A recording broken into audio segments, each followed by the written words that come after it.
KR-ingar gengu frá þjálfaramálum sínum í dag, síðastir félaga í úrvalsdeild.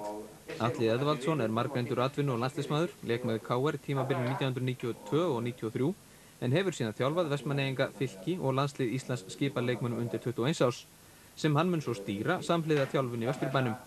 Atli tekur nú við KR þegar 30 ár eru liðin frá Íslandsmeistaratitli þar á bæ.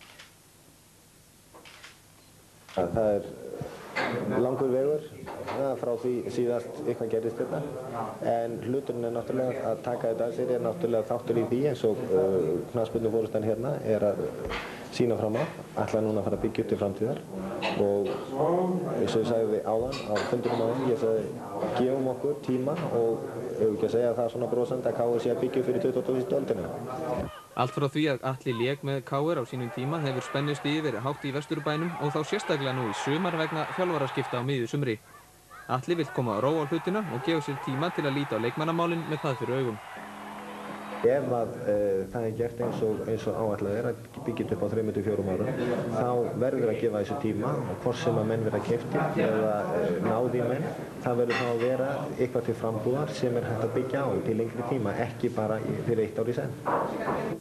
Erfitt verkefni bíður Atla á næstu vikum að skipa leikmannahóp KR, en margir sterkir leikmenn hafa hvatt liðið á undanförnum vikum.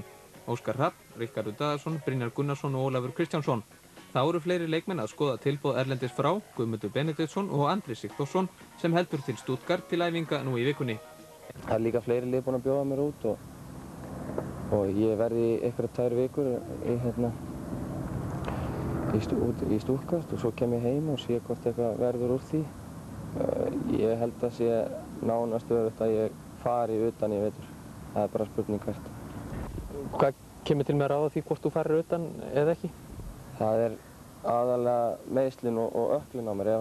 Ef ég sleppi gegnum læknaskoðun og annað slíkt, þá mun ég leika erlendis í vetur, en hvar, það áttur að koma í ljós. Þannig að þú verður ekki í búningi KR-inga næsta sumar? Já, það er erfitt að segja, en eins og staðan lítur út í dag, þá sýnist mér það ekki verða.